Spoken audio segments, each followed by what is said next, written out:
mainly so I can get a head count of who is here too.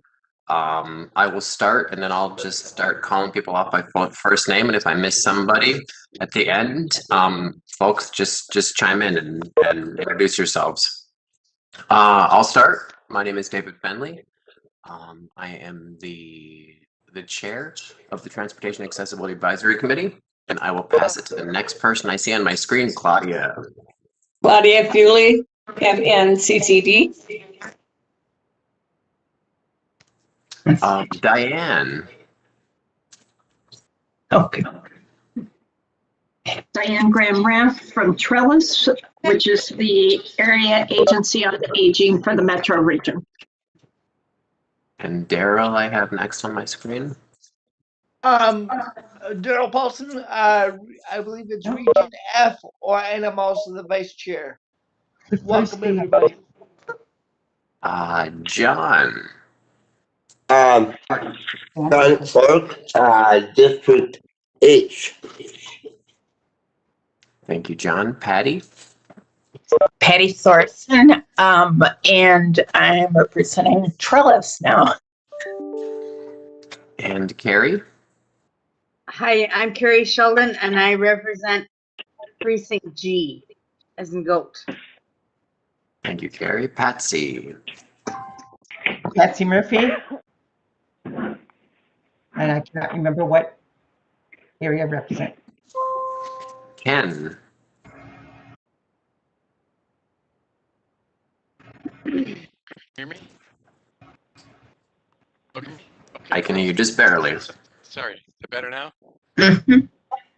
Still the same for me, but we can barely hear you. Okay, Ken Rogers, District D. Thank you, Ken.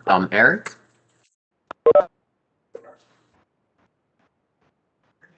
Eric Henderson, representing the Minnesota Council on Disabilities. And I heard Sam Jasmine's voice earlier. I'm guessing you're calling in. I'm here. Can you hear me? Yes. Sam Jasmine, District A. And then Heidi. Heidi from Minnesota CCD. Is there anybody I missed that might be calling in? That is TAC member. I just called in. I just called in, David. Can you hear me? I can, yes. Can you introduce yourself? Jeff Dane. Jeff Dane, Precinct D. Fantastic, Jeff. Is there any other members that I missed? Yes, David. This is Phil Sterner, a Metropolitan Council rep on the committee. Thank you, Phil. You took the words out of my mouth. I was just about to give you an opportunity to introduce yourself.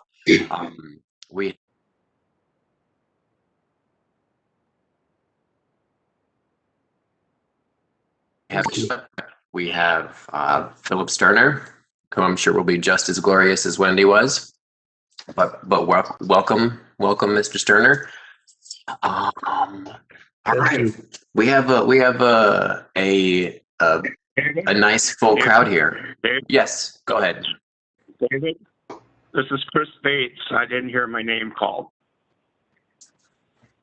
Thank you, Chris, for calling in.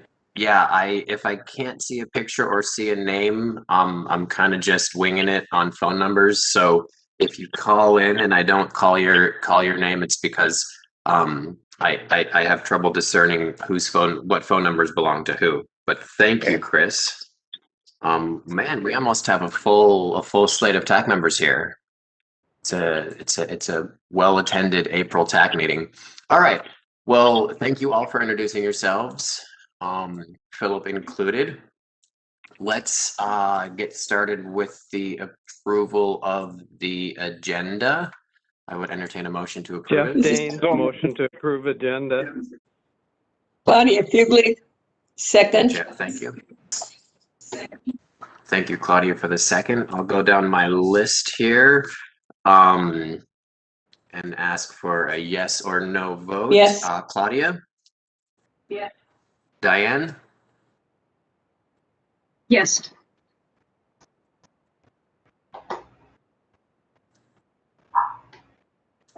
Aye. Thank you, Yes. John. Yes. Patty. Carrie.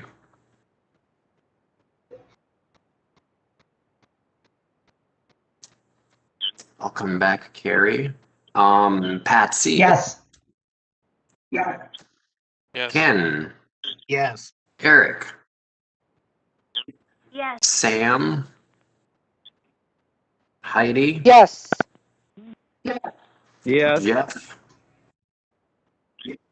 Yes. Chris. And then I'll come back to Carrie Sheldon. Do you vote yes or no on the approval of the agenda? Have to turn I on your see mic. you're muted. Accessibility. I'm not seeing, the subcommittee for the report, the, committee that I'm on for accessible, the accessibility, um, for the buses. So would you like us to add that work group or subcommittee to the reoccurring That's monthly agendas, Carrie? that was my assumption, yes. Okay, I'm more than happy. Did you want me to add it to this month's? Is there an update from that group, from that subcommittee? Do you want me to add it to this month's, or should we I save it for thought next there month? was, but, I don't see, the gal that, I already forgot what her name is, that was heading the committee yesterday, or the other day, or last Monday. So, maybe there isn't an update, so I would probably put it on for next month.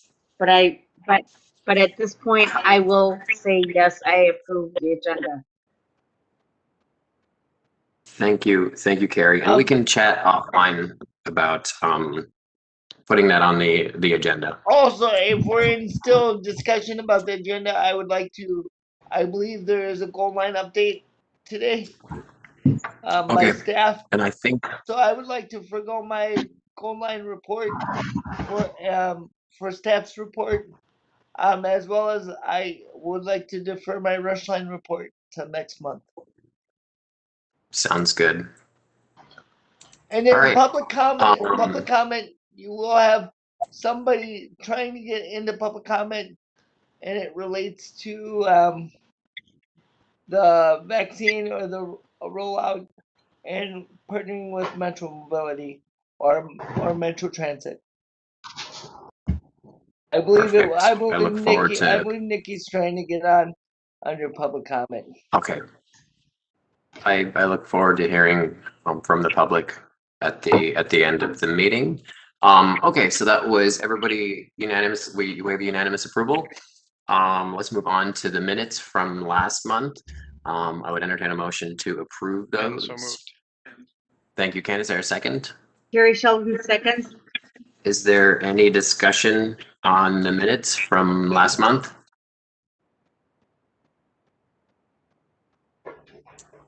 None heard. All right, I'll go through the list. Oh yeah, I vote yes too on the agenda. I didn't realize I didn't call myself. Claudia, Yes. Diane, Yes. Daryl, Yes. John, Yes. Patty, Yes. Carrie, Yes. Patsy, Yes. Ken, Yes. Eric, Yes. Yes. Sam Jasmine, Eric, Yes. Jeff, Yes. Chris,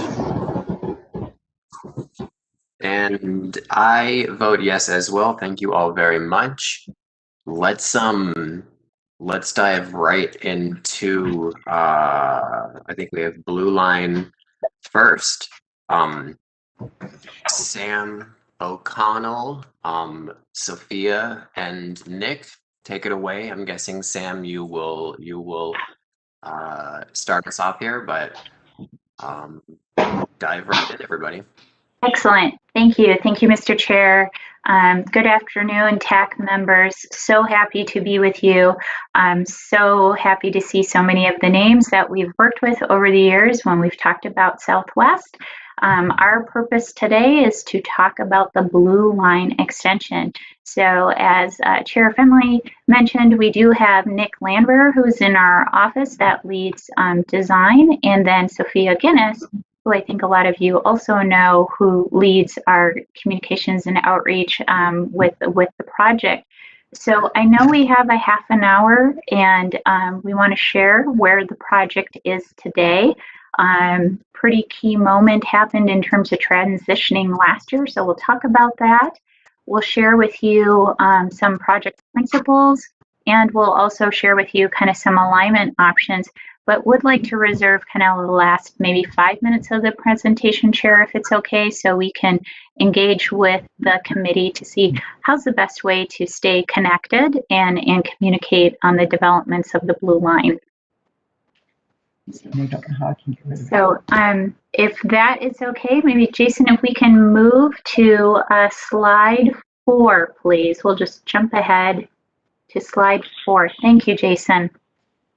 So many of you probably have heard about the Blue Line extension. So again, the Blue Line extension is the extension of the existing Blue Line that travels from on the south side from Bloomington through Minneapolis into downtown Minneapolis. The extension of the Blue Line then would continue to move west out of Minneapolis and then begin to move northwest through our communities of Golden Valley, Robbinsdale, Crystal, and ultimately on the northern end, a city of Brooklyn Park. So that was a lot of the work that we have been doing.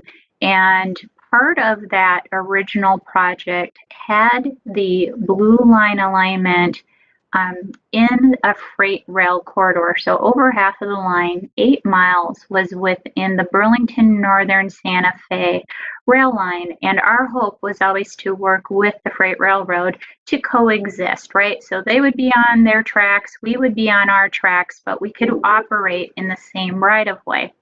And we've tried for many years, and that unfortunately did not happen.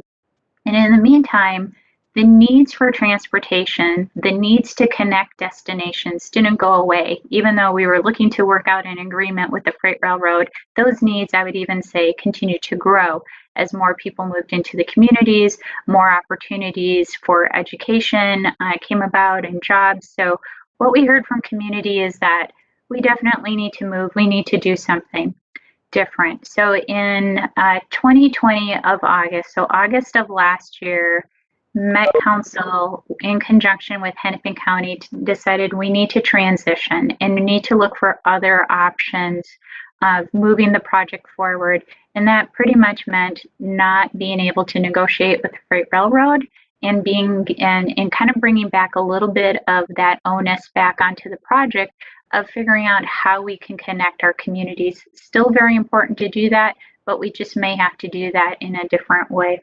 Jason, if I can have the next slide, please. So we engaged, we kind of rebooted and started out with our advisory committees again, started working with our policymakers late last year and figuring out how are we going to do this, because this is unprecedented. It's not very often you get to this project and at where the previous alignment was at 90% design, basically 90% designed in terms of understanding where we were going to be in terms of alignment, where the stations were going to be, how it was going to interact with the community, and then had to pivot.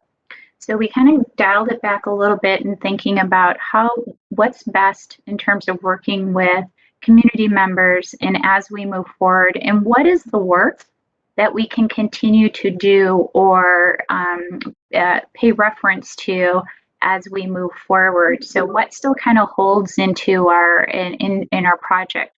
So the Corridor Management Committee, which is primarily made up of policymakers, came up with alignment principles that that we engaged on. We talked to community members on, but we really kind of just said we need some framework on this.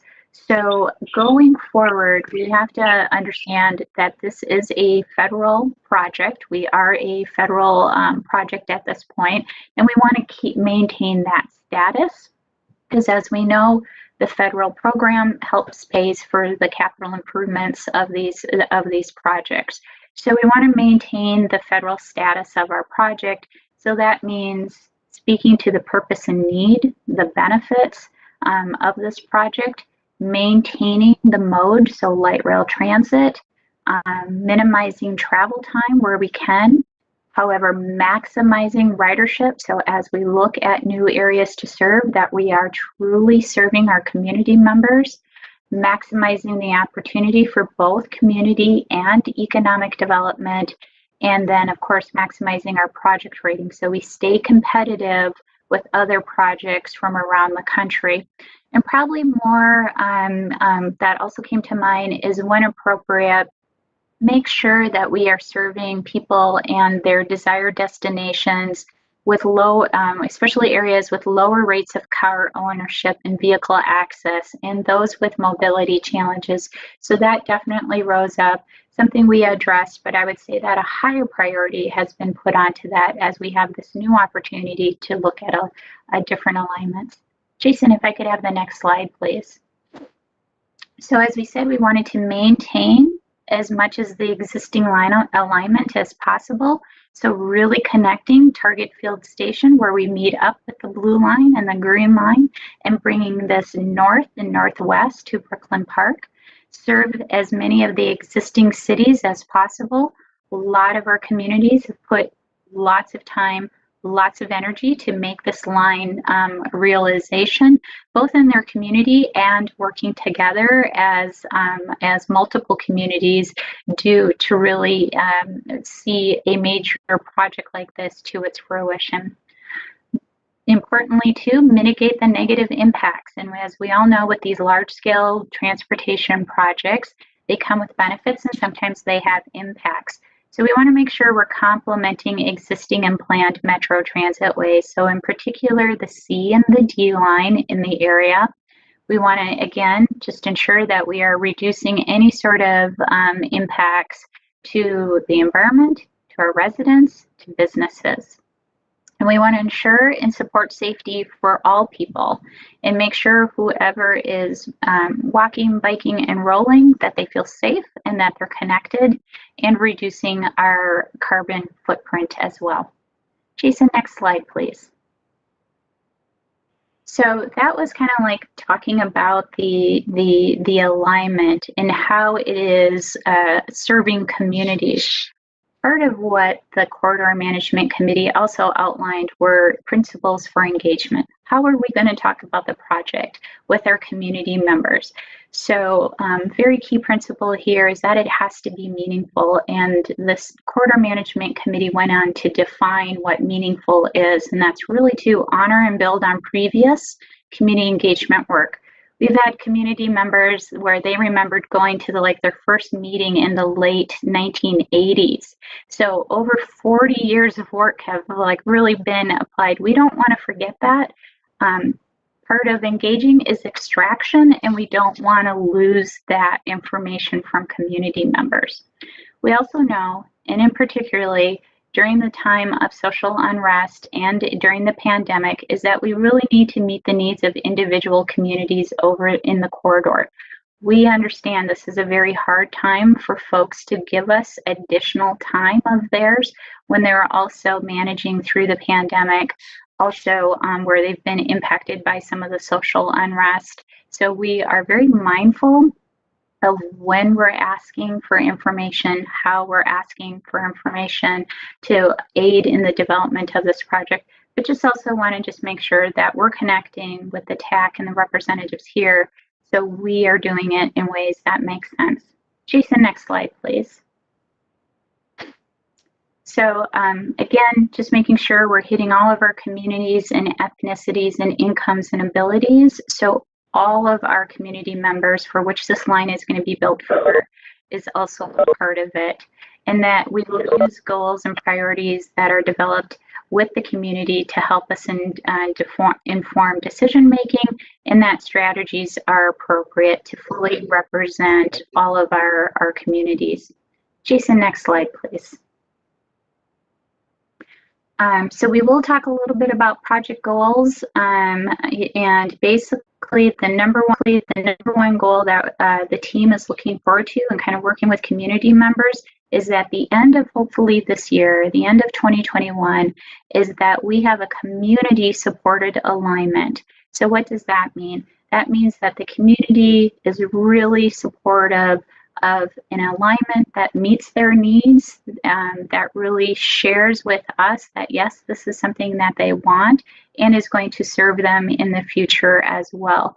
We are not interested in just showing lines on and saying, well, tell us what you think because we think these are the best ones. That's not how we want to engage with our community members.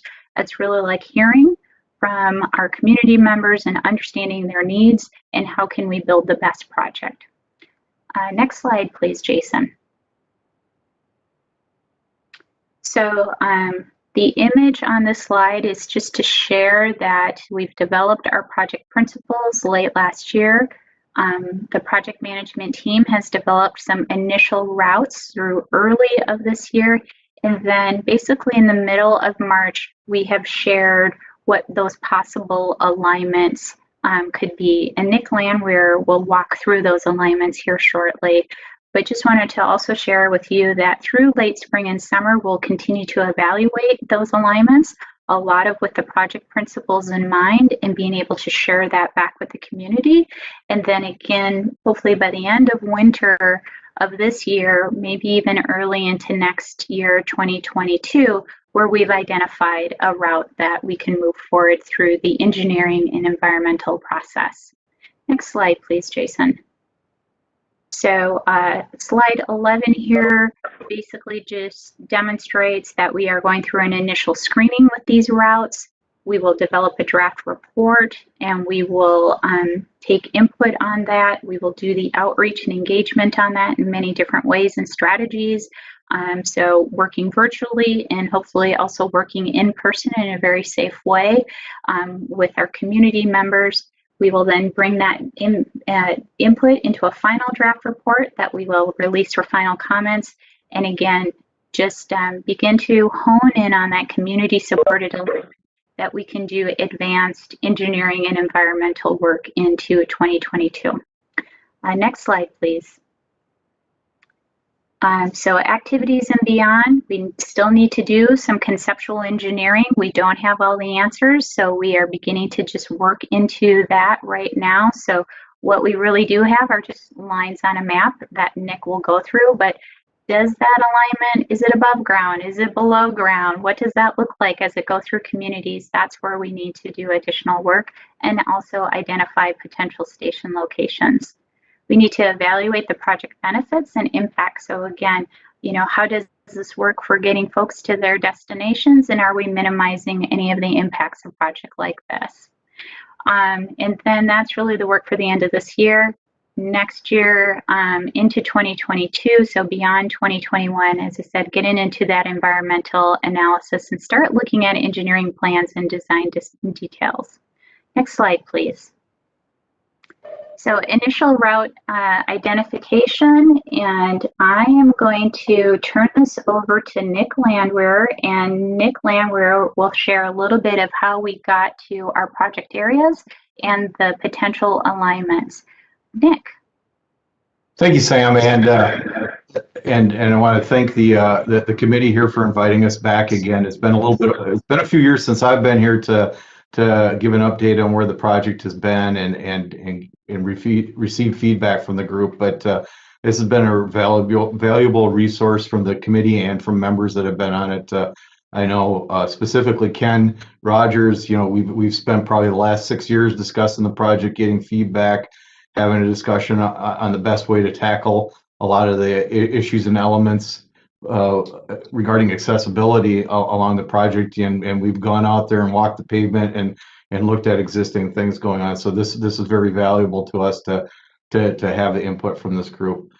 As I start going forward here, I just want to maybe reiterate a little bit of what Sam said.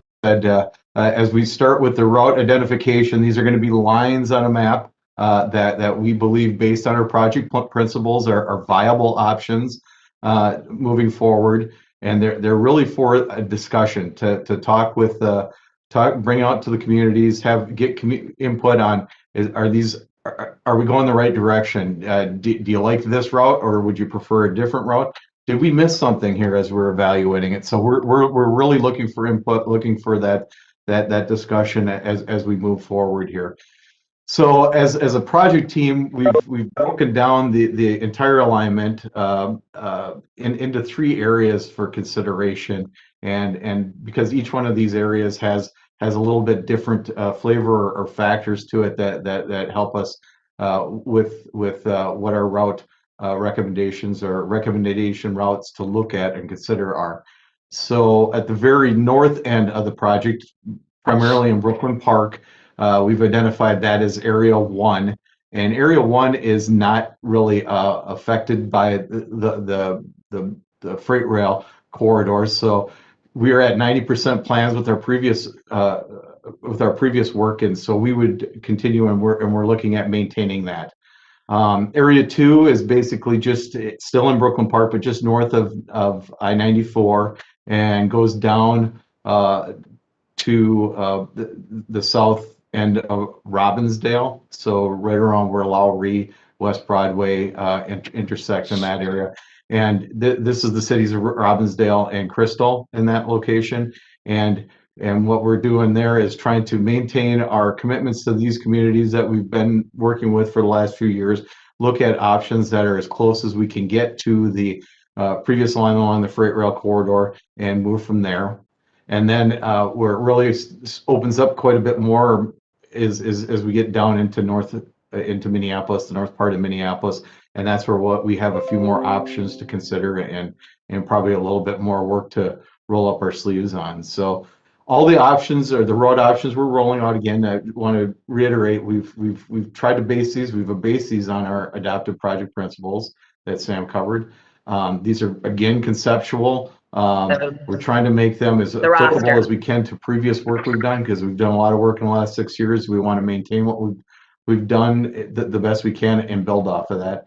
And we really do want feedback from the community and have a discussion on what did we get right, what do we need to look at or also consider, and what are some of the key destinations and connections that we need to be considering as we're doing this evaluation. Next slide, please, Jason. So this is the rollout. Area 1, again, not affected by the freight rail corridor up in Brooklyn Park. This map shows the previous alignment that runs down West Broadway Avenue from north of 610 up where the target north campus is. Oak Grove Station is the identified location or station up there, and on this map is a blue line along West Broadway that indicates the stations that had previously been presented, and we are recommending to continue those. So again, on the north end, we have an operations and maintenance facility that's not shown on this map, but it's on the very north end of the blue line. And then those blue dots with the gold in the middle indicate station locations. So Oak Grove Station, that's north of 610, serves a new to be developed area, as well as the existing target campus on the north. As we go down at 93rd, we have a proposed station at 93rd, serving more of a commercial, industrial, a little bit more business jobs destination. As we go down to 85th Avenue, more towards the middle of this map, this is a key station that's right next door to North Hennepin Community College. So we see this as a major benefit to the college and to ridership and being able to get students and staff to work and home. And also there's a Hennepin County Library in this location, and they are considering a center for the arts in this location also. So this is really an opportunity to get access to a lot of these facilities that are either in place or being planned. The last station we show here in Area 1 is towards the south end, and that's at Brooklyn Boulevard. And this station is a key connection to some commercial shopping in this area. A few grocery stores and shopping businesses for people to access in this area. Next slide, please. We'll move on to the next one. As we start going south here, we move into Area 2, and this is primarily, as we leave Area 1, we're still on the north end in Brooklyn Park. Oh, back one, please. There we go. Thank you. We're still in Brooklyn Park, but we're also including Crystal and Robbinsdale through this location. On the map is the previous alignment. It's showing in a hatched gold line was the BNSF right away. Also on that map, it shows 3 locations for stations that had been that were in the previous design, and those were at 63rd Avenue, where there's a park and ride, an existing park and ride now. A station at Bass Lake Road, and we had a station at 42nd Street along the railroad corridor or 42nd Avenue North, excuse me, in Robbinsdale. So on this, staying true to our previous commitments, trying to keep as close to the previous alignment we have and serve those communities.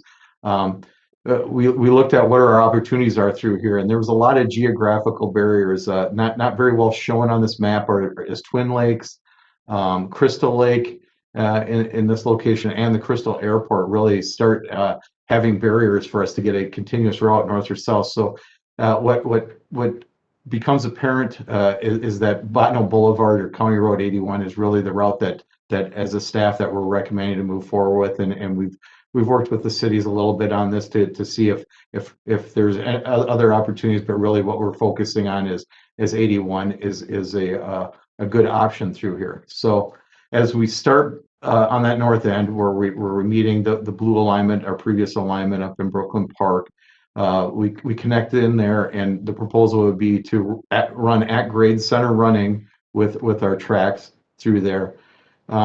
And as we come down south again, as I mentioned, there's an existing park and ride at 63rd. We would recommend to keep a station at 63rd to continue that function that used as a park and ride also, and keep that commitment. And then in this location at 63rd and down even at Bass Lake Road, we're still running parallel adjacent to the BNSF railroad, because they're right away for that railroad is right next to County Road 81. Moving down the map to Bass Lake Road, again, we had proposed in the past a station here and a smaller park and ride. We're continuing with that recommendation and keep a station in this location. And this is a main access to the city of Crystal's business district, so they can go down Bass Lake Road. There's quite a few businesses along there that lead into a lot of businesses along West Broadway Avenue. As we start getting south of that Bass Lake Road station, the alignment starts to diverge from our previous alignment on the freight rail corridor. As we get into Robbinsdale, that right away along 81 starts moving farther to the east from the freight rail corridor in the case for most of Robbinsdale, probably 2 to 4 or 5 blocks away from where that corridor was. So as we're getting down to Robbinsdale, we have a lot more options down there. We did have a park and ride proposed as well as the station at 42nd Avenue. Obviously, that's going to be a few blocks away from where the alignment is now going down 81. So we'll need to work with the city about how we can get the alignment on 81 through the city to be compatible with how they're developing and their vision of the city, to promote the businesses through there, to make sure that as we're working through the design that we're promoting connectivity for the city, that we're not posing as a barrier. So we'll work on things like pedestrian access going through there, that it helps us for the station, but it also will help, crossing the roads in this location. We'll also work with the city and the communities to determine where the best spot is for a station location or locations in this area. On the south end of the map, there's where Lowry Avenue on the map, it's in orange, and West Broadway Avenue is in green. The black line converges with those right there. And that's where North Memorial Hospital is. And this is a great opportunity for us. The last 6 years of getting a lot of feedback about how can we serve North Memorial Hospital. A lot of questions, how could we make that work? And with the previous alignment, we were starting to get quite a distance away from that, and it's residential through there. There really wasn't a good opportunity to serve North Memorial. This new route option or recommendations would give us an opportunity to focus on that as a destination in that area. There's also quite a bit of commercial that's starting to develop in that area, as well as the North Memorial campus, and they have some clinical care areas a few blocks away, but there's also a new Hy-Vee in this location and some parks in that location. So let's move on to Area 3. Next slide, please. So as I brought up before, Area 3 as we get down into North Minneapolis is a lot more wide open area, with a lot more opportunities to consider. We weren't quite as constrained on how we get through this area. But the opportunities that also come from this these are opportunities to maybe better serve the public, better serve quite a bit more destinations, whether they're schools, churches, shopping, or businesses, what have you. There's probably a lot more opportunities with our new route considerations. So we kind of to roll out our recommendations as a staff, we had to take a look at a few things, and one of them was what are continuous routes that would get us from Target Field Station, so we can continue the existing blue line north up into Brooklyn Park. How do we get in and through this area of North Minneapolis on a continuous right of way, because we like to run fairly straight alignments with the train. And what are those opportunities for alignments? And we had to start taking a look at what was the available right of way out there. One of our project principles is we want to minimize the impacts and displacements to businesses and residents. So that's another key factor. We wanted to go through an area where there was adequate right of way to get the train through there and still continue with the other uses that these corridors may have, whether they're streets or try to keep pedestrians and bikes and what we can on there. So the map here is basically a heat map showing a spectrum from green, meaning there's plenty of light right of way through here that we could get a light rail guideway through and continue with the road functions.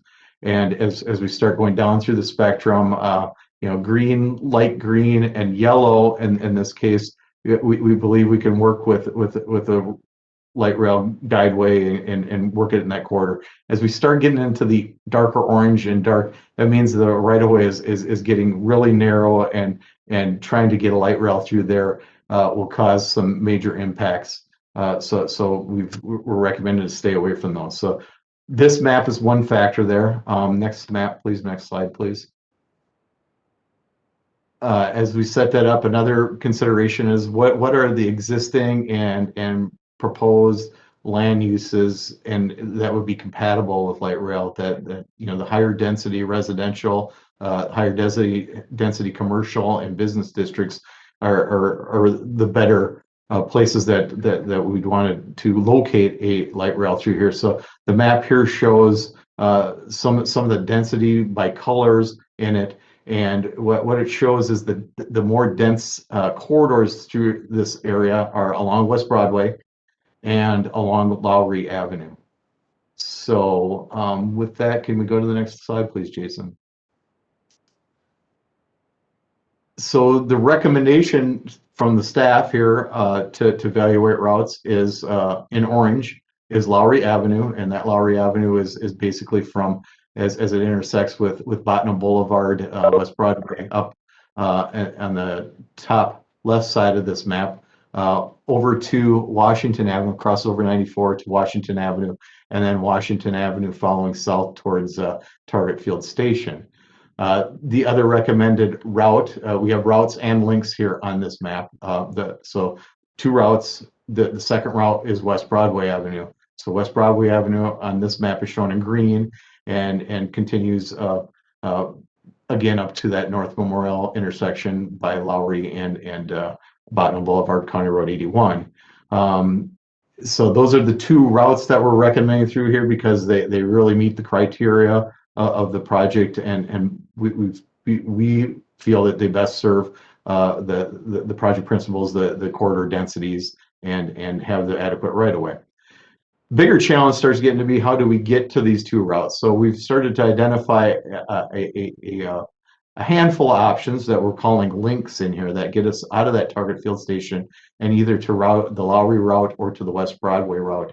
And they're showing here we have a navy link, a pink link, a red link, a yellow link, and a green link. And again, these are just options. There's options. There's probably there's a myriad, infinite amount of options that we could consider going through here. These just seem to be logical where there was right away and the continuous and fairly direct routes.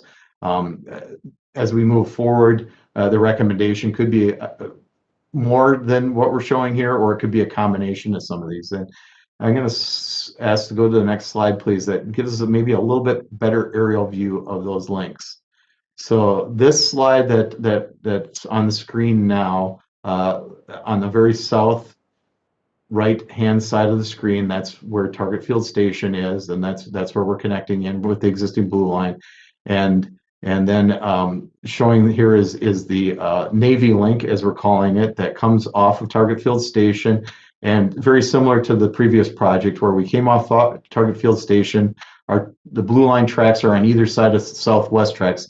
Not shown on here is Southwest is building a bridge structure that will loop off of that Target Field Station over to Royalston Avenue. So we would come down on either side of those tracks at grade into the 7th, 6th Avenue intersection.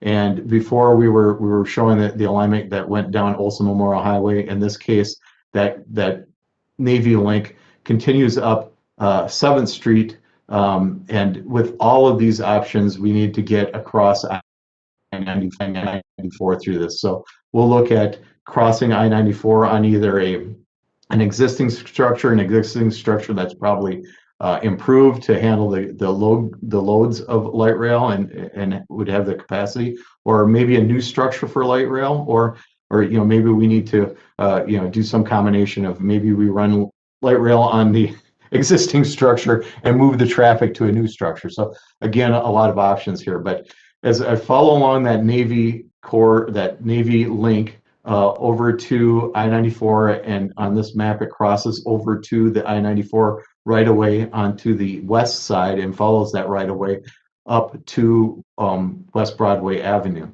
Another option to this link would be for the Navy link over to the green link, and the green link basically connects into the Navy right around Plymouth Avenue and would follow Lyndale Avenue up to West Broadway.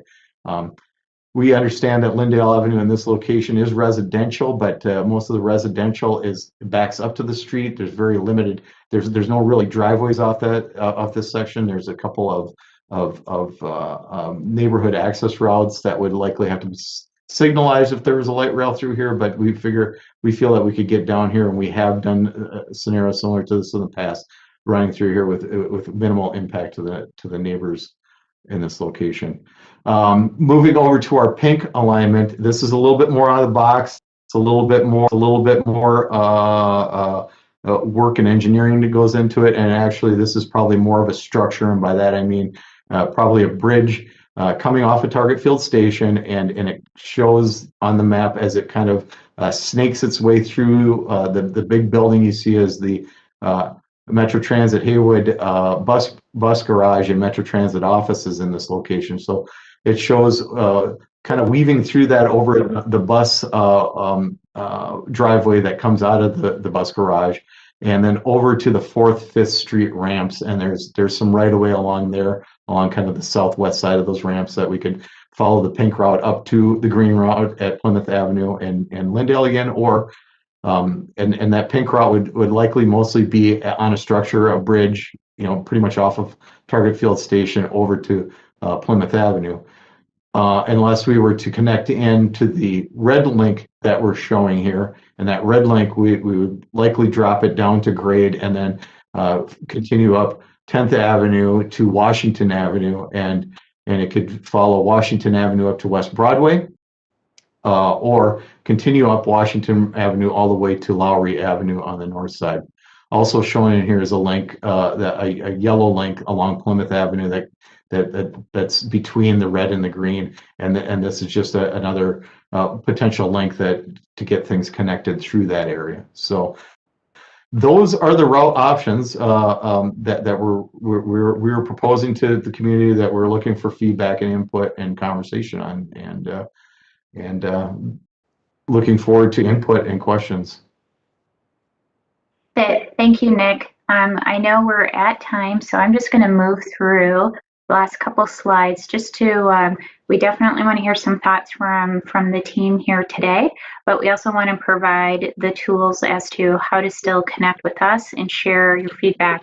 We've walked through a lot of possibilities, and what we would love to hear is what you think about that. What is resonating? Maybe there's a possibility that we're not showing and we need to know. So we are working with communities to hear from our members, to understand and maybe begin to kind of like pencil this out a little bit better so we can really design a route that meets the needs. So we're also talking a little bit about goals and what the project should be doing. So what's the best way that TAC members can connect with us and folks in your network, people that you interact with? And if, Jason, we can move to the next slide just real quickly. We have a few different ways to do that. On the project's website, bluelineext.org, we have an interactive map that you can leave your comments. You can also see what other people have commented on potential station locations. Do you like West Broadway, or do you like Lowry, or do you have questions about some of these things? Any of your ideas we are welcoming those ideas. We would really like to hear them. There's also a link to a survey that also can provide some feedback, and that goes right to Sophia Guinness, who's also on this virtual meeting with us, and I think many of you have worked with Sophia, so she's taking that in. I think she shared with us yesterday that over 800 responses are coming in through the survey. We want to make sure your thoughts, your voice is also included in that. So please, please join us in filling that information out. We also want to come to you. So please invite us to your community events, your network events. And Chair Fenley, we're also happy to come back and provide updates to the TAC on what we are sensing from the community, what feedback we've received, and we want to share that back out to the community members. Just want to talk a little bit about, sorry, Jason, if we could go to the next slide, please. So we are looking at evaluation criteria, and that is something that we will continue to engage in, and just make sure that we're hearing from communities that transit is reliable, that it's frequent, it provides access, that again maximize the benefits, and it's supporting the overall community goals and providing healthy communities, both in environmental practices and as we think about climate change. And then more importantly, as we know about these projects, how can we address equity and begin to reduce those regional disparities that we have? Next slide, please. And part of that, as we look at it, is that you will be hearing more from us actually this week on how we begin to talk about community benefits and making sure that we're doing equitable development and we're not displacing community members, that we have some tools that can help us address gentrification as projects come into communities. They do have these impacts and we want to get out in front of them. And we also recognize that the previous alignment with the project also brought investments in communities that are not going to be part of the project that we have right now. When you see the routes, when we're sharing the route information, but how do we still continue to address those investments that made roadways safer, that connected them better to communities, that provided good, reliable ways to still provide transportation in a way that the community sees the benefit. So that's also the work that we're doing. Jason, if we could just move down to slide 26 real quickly. It's just a a way to share with you our project website where you can have at your fingertips the news, the maps, the surveys, kind of what we're hearing from community members. Also, just like TAC, our meetings are public and they are presented. And in fact, Jason actually helps us so much with that. So thank you that you can also receive the information, receive it kind of coming to your phone or coming to your computer. Also engage with us as staff. And then we would also ask that if you follow social media to add us to your social media channels as well for the latest and greatest updates. So with that, Chair, Nick, myself, and Sophia are here to answer any questions, but we also know we are over time and you have a full agenda as well. So happy to come back too. This is David. Thank you, Sam and Nick. I would encourage TAC members to use the tools that the Blue Line team is providing to give any detailed feedback on the routes. I do want to allow members now, though, a couple minutes to ask questions or provide comments to you. But if it is regarding detailed feedback onto these different fun route options, please try to do that through the tools provided. Given that, yes, we are tight on time right now. But would anybody like to ask a question or make a comment? This is Heidi. I do David, have one comment to make, Go and ahead, that Heidi. is, it's a lot of information to take in for someone with processing problems. I just hope when you have this all laid out and when it really comes into place that I can actually understand how to use it, or do I need to bring a friend that understands the map better? Because there was a lot of colors and a lot of things you were talking about, and it was a lot to take in, and I got a little lost, but at the same time you're trying to clean it up, and I get it. And so I just wanted to bring that to your attention for people who have processing problems, you know, and maybe a disability, like I have multiple disabilities, not just processing. So we can understand how to use this in the near future so I can go more places, because I'll never be able to drive at all. So I'm your #1 candidate for this kind of stuff, just so you know. Thank you. Thank you, David, Heidi. this is Go ahead. Yeah, David. Sam, you guys have done a great work on Southwest. Quick question: has it ever been considered to extend the Blue Line into Anoka or Anoka County, since that is a growing part of the metropolitan area? Because it seems like the Star Tribune just had an article where the North Star is in trouble. And was there any thought about bringing it into the city of Anoka? Mr. Chair, TAC members, yeah, early on, I think community members did express that desire, to extend, and if we could probably extend all of our light rail lines a little bit further and dig deeper into other communities. So right now, our focus is to just kind of honor the principles of the existing alignment to see how we can solve for that. I would also say that that is a continuing question, and we've actually expanded community representation on our corridor management committee. So maybe if we're not expanding the rail line, we're still thinking about our transit system as a network, and that can bring community members to the line, and then kind of build up some of that ridership. And then when we do get to that point, we can understand how folks are using the system and begin to think about it that way. But yes, I appreciate that question. Thank you. Thank you. All right, I will give room for one more TAC member to make a comment or ask a question. Anybody else? All right, well, thank you, Sam. We appreciate the update.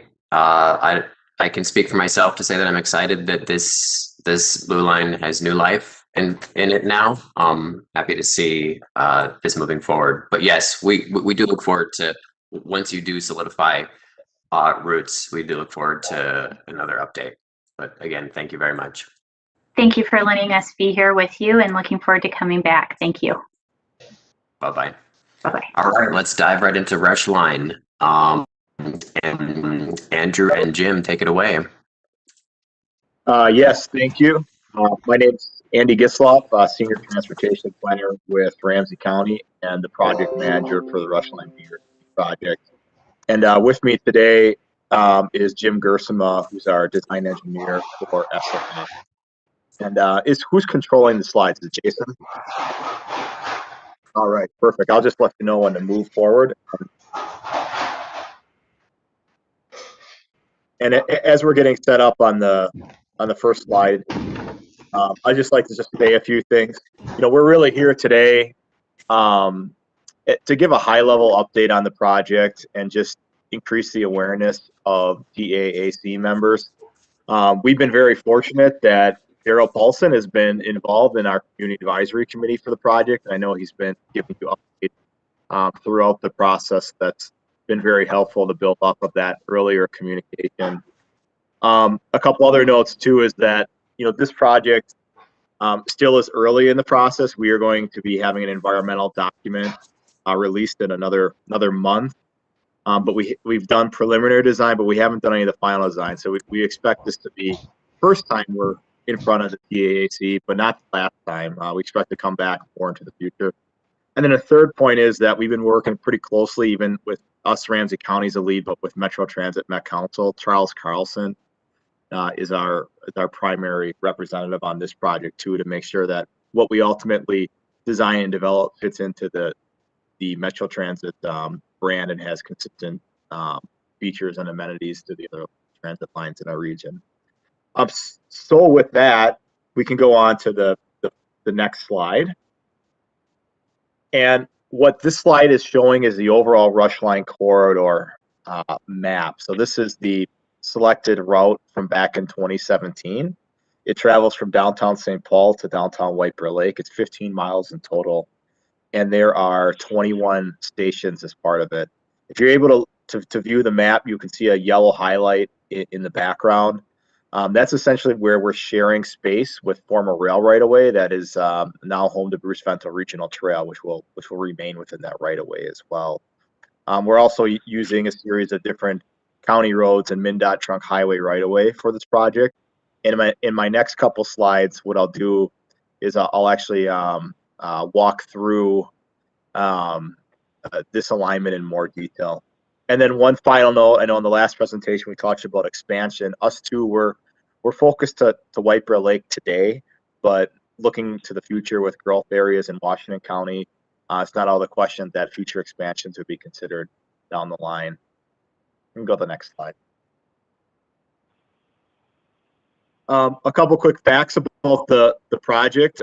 It would be consistent with the other BRT and light rail, where it would run 7 days a week, early morning to late at night. Service every 10 minutes in the rush hour periods and approximately 15 minutes throughout the day.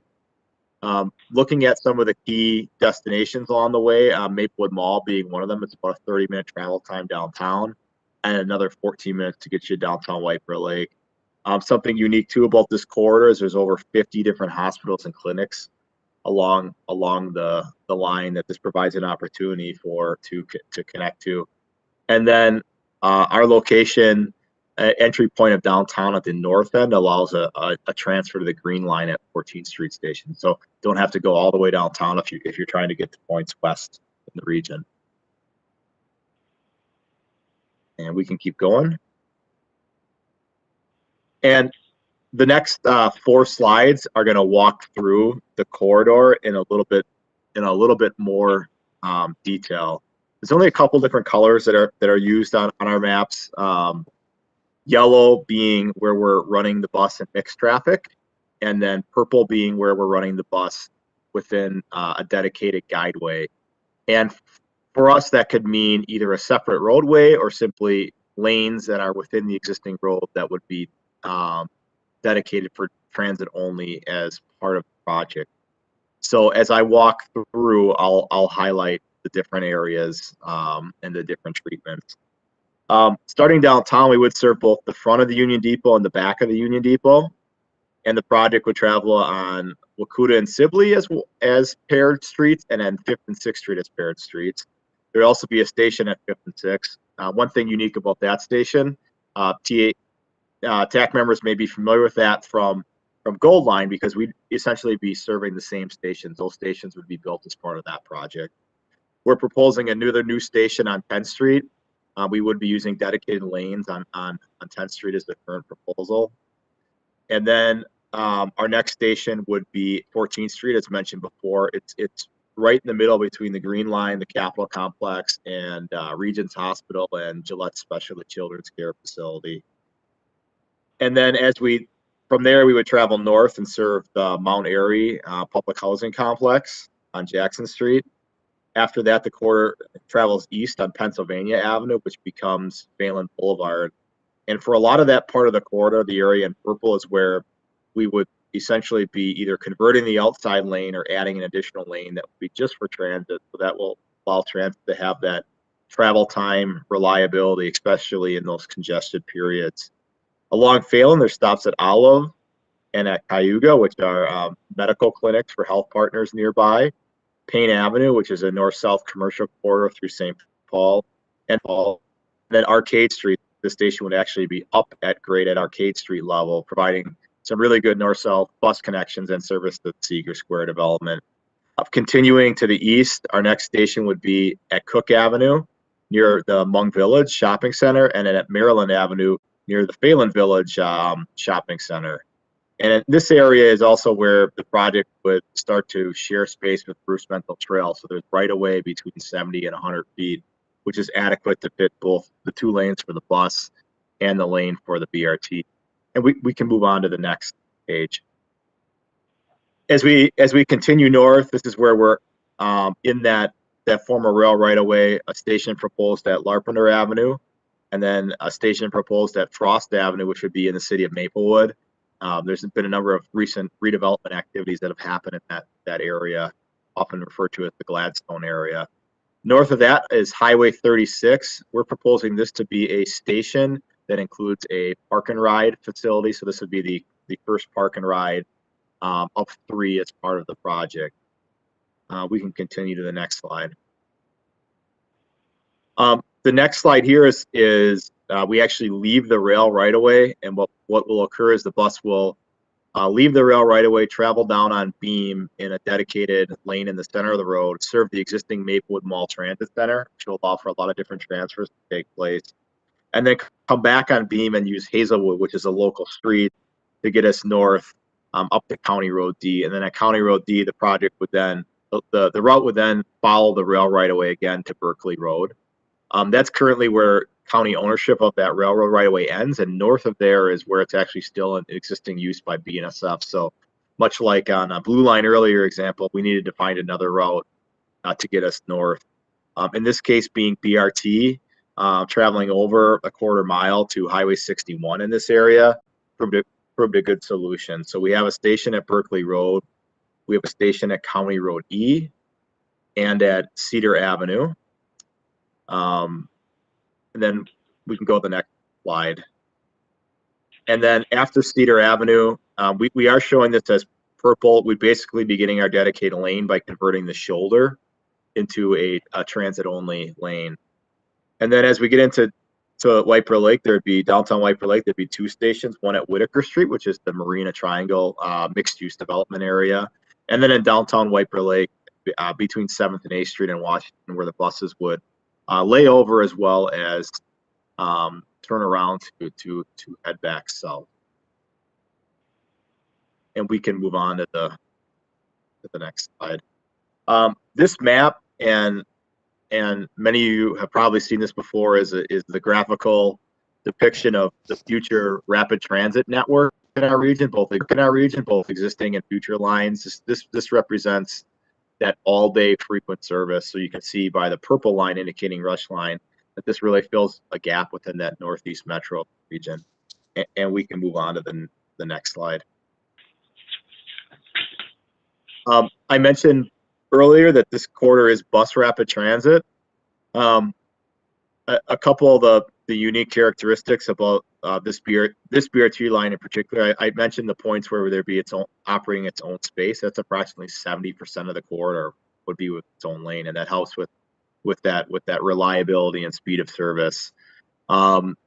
The buses themselves, we are looking at low floor buses, articulated 60 foot. So that will, Jim will talk a little bit more about the boarding process, but what we're trying to do is line up that those entry points with the platform to minimize and make that boarding process as easy as possible.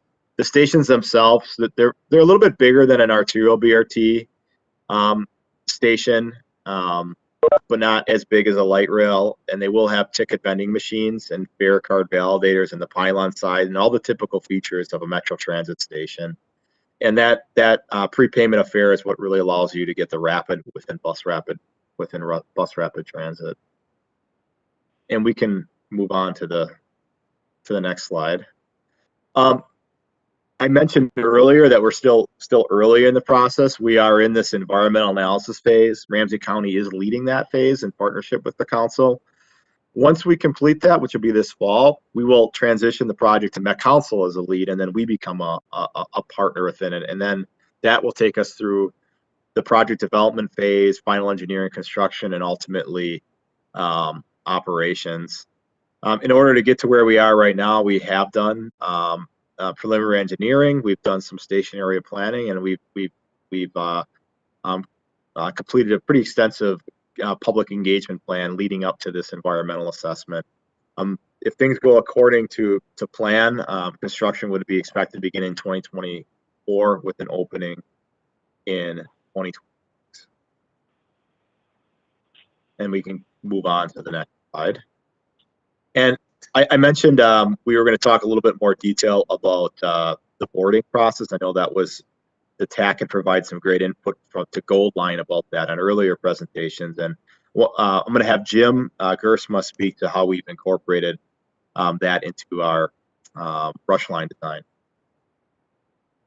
All right, thank you, Andy. For the rush line project, we will be utilizing a 10-inch platform height. That is consistent with the approach that's being used on Goldline, so there's going to be some consistency between the two projects in that standpoint. It also allows for the entire Metro Transit fleet to be able to utilize these platforms. All the buses can board and dock at a 10-inch platform. One of the main advantages of that 10-inch height is that this still does allow the bus, the rapid transit bus, to dock at these platforms and have the front of the bus lower down through their suspension system. We call that kneeling, and provide a level entry at that front door when the bus is able to pull up within 2 inches of that platform edge. But still having the flexibility that if there's situations out there such as snow and ice in winter and the bus can't get that close to the platform, still have that space available for the deployment of a ramp so that we can ensure that we have the flexibility to provide that accessible boarding experience at that front of the bus in all conditions. Next slide.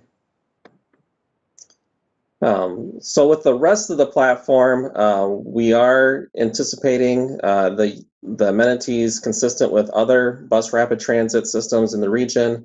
On the screen, there's an image of an orange line planned BRT station that shows the different elements there: a shelter, ticket vending machine, an information kiosk, fare card validators, pylon, and seating.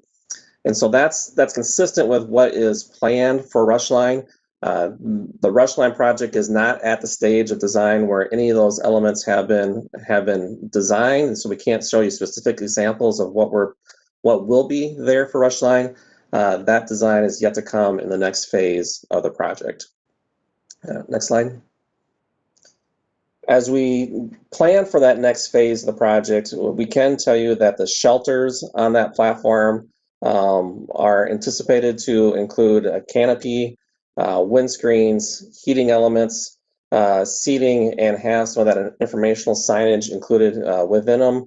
That is in order to maintain that same consistency of what we are used to experiencing in the rest of the BRT system, and provide that customer experience that we have grown to expect as part of a bus rapid transit project and system.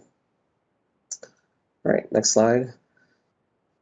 And I think, Andy, you're going to cover the environmental assessment part of the project and where we stand in that realm. Yeah, absolutely, Jim. So I mentioned before that we're getting close to publishing this environmental document.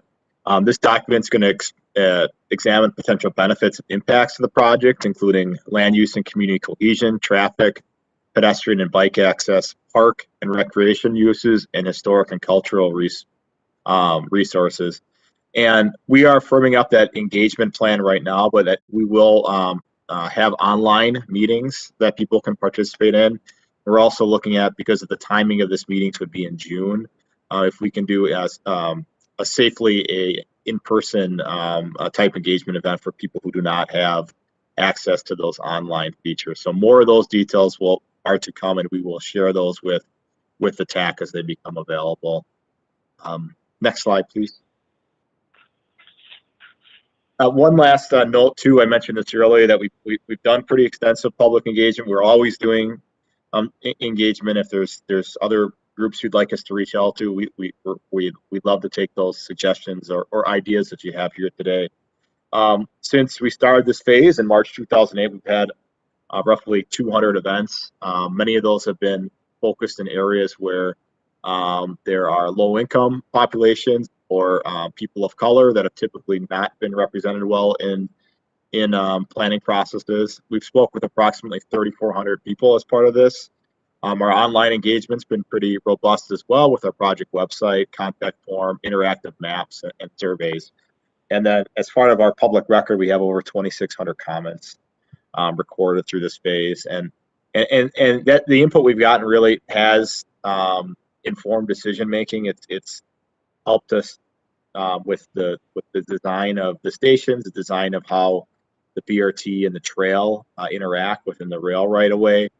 We've actually reconfigured a few stations and added a few as part of public input that we received as part of this process.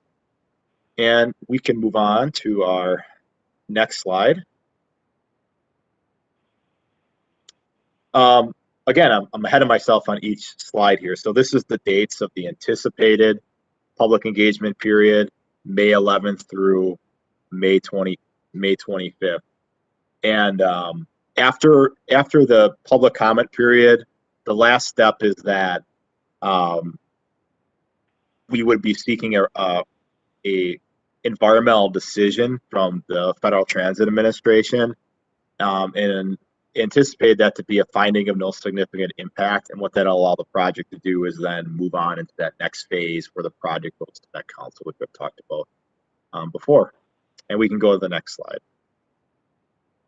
And that's the final slide. Below are ways that you can reach and get in touch with the project, including our email, our phone number, our website, as well as our location on Facebook. So both Jim and I would be happy to answer any questions about the project. And as said before, thank you again for having us on your agenda, and we look forward to coming back many times into the future as this project progresses. This is David Fenley. Thank you, Andy and Jim. Do any members have questions or comments? This is Claudia. Just a question on the ramps. Do you have ways in case that ramp doesn't work? Is there a way to use them on a manual way, or will they always get stuck in snow and rain or not work at all? Is there options to have them work? Yeah, I think I can take that. So the standard procedure is for the bus to dock tightly to the platform edge and just kneel down to that spot where we can get a level boarding experience at that front door. The deployment of the ramp on the bus is only in those cases where that specific docking procedure isn't able to get to the tolerance needed for level boarding at that front door. We are, up to the mechanical standards of the bus and how that ramp does deploy in that case.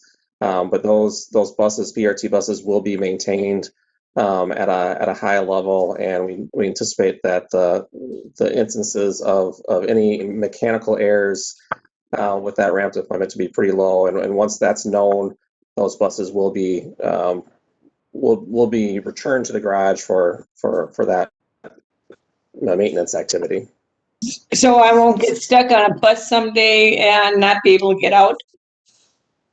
We don't anticipate that, but I can't guarantee anything in those regards. Thanks a lot. Thank you. This is Heidi. Two comments is, how low is the bus going to get? Because the picture you showed, because not the bus drivers don't always lower it. And it feels like I do a thump, you know, when I get off the bus sometimes. Depends on where you park the bus. And then the other thing is, I've actually had to use a ramp on a 68 that actually was malfunctioning, and the bus driver saw it too and everything. So how often are you maintaining the buses? Because I actually saw a lift that needed some serious medical help, you know, in being fixed, but he was able to get it out and onto, because I had my cart, and because he knew he figured out that I can't get off because of the height and everything, and he didn't lower the bus. So he said, "Do you want me to do the ramp?" And I said, "Yes." And the ramp had some serious maintenance needing help type thing. So how often out of the year do you fix it or make sure that the bus can lower for people who don't need the ramp but need to get off it safely? I can speak to this, Andrew and Jim, Andy and Jim, unless you have a direct answer. So this is kind of been ongoing for the TAC with just general bus ramp issues, and then more specifically for BRT, how close they pulled to the curb, given weather, and also kneeling to curb level. From what I understood from the presentation, you'll kneel to curb level when possible, and then if more access is needed, then the ramp will be deployed. Is that correct? Yes, That's that the way I understood it too. that's correct. And I may got some info here from Charles too, that if the boarding can't happen where it docks and you don't need ramp deployment, and the ramp is deployed and it's broken, bus drivers can still manually deploy that ramp. So there is a sort of a third level of backup as part of that. Yep, and they've had to do that before with my chair before. It's a pain in the ass, but it does. It has happened, but I don't anticipate it happening on the BRT. The high level maintenance plan that they have and the high usage of that line will actually prevent them from going dormant and having the debris underneath and all that stuff that gets collected under there and makes that ramp not work. Thank you, Daryl. This is David. We are short on time, so and I do want to. I think Daryl, you had your hand up as well, and I want to give other members opportunity to ask questions.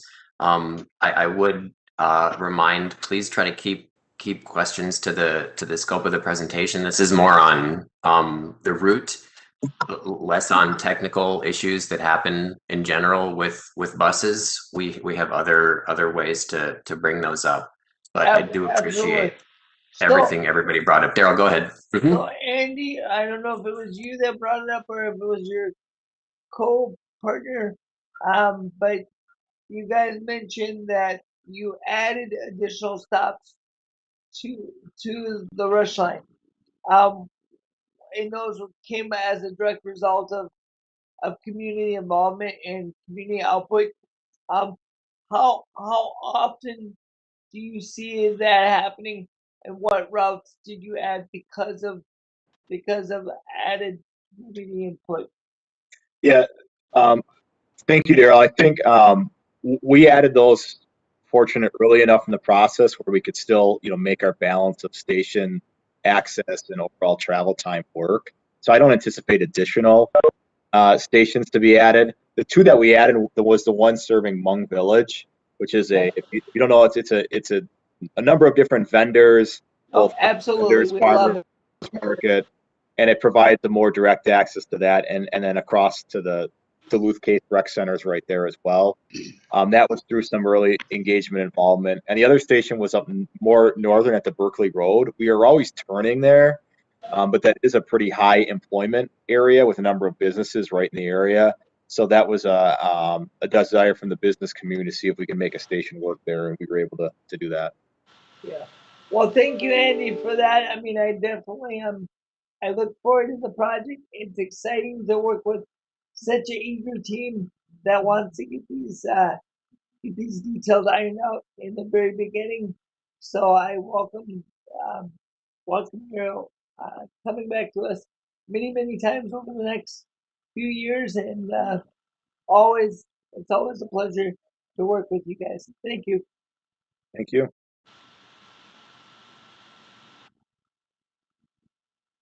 Carrie, do you have a comment? Yeah, I've got a question. To the speakers, forgive me for not remembering your names, Jason and the other guy.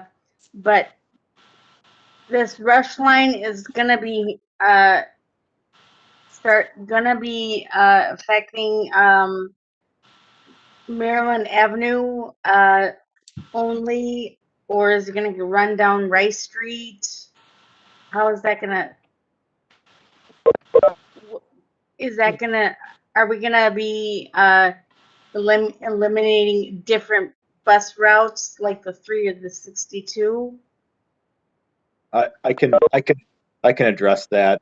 We're actually more to the east of Rice Street. We do cross Maryland, but we're crossing it perpendicular. So we're traveling on a former rail right of way, so that limits the amount of interactions we have with running an existing road right of way and the distances there.